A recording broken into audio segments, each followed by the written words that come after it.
नासिर टंडियाल में वापारी मुबैना तौर कर्जन खां तंग अची पाण ते फायर करे आपघात करे छॾियो आहे। अपडेट मालूम कयो था शीरा समूह खां। जी शीरास जी ही टंडो आदम में अफ़सोसनाक वाक़ियो पेश आयो आहे। ही जेको आहे वापारी आहे इमरान पाजवा अंसारी 37 सालनि जो आहे।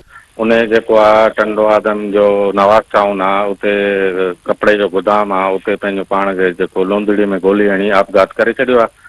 अहिड़ो इतला मिलण बैदि जेको आहे पुलिस पहुची लाश जेको आहे तालका अस्पताल पहुचायो जेका पोस्टमार्टम करण बैदि वारसनि हवाले कयो आहे। लाश जॾहिं घर पहुतो त घर में कोराम अची वियो आहे।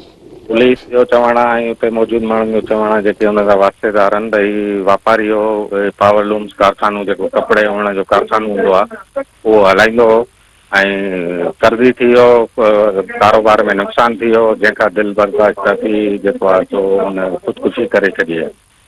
ऐं फ़िलहाल जेको आहे सो वाक़िए जो केस वग़ैरह दाख़िल कोन थी वियो आहे। पुलिस जेको आहे सो वधीक जांच करे रही आहे। जी शीरा तव्हांजी महिरबानी।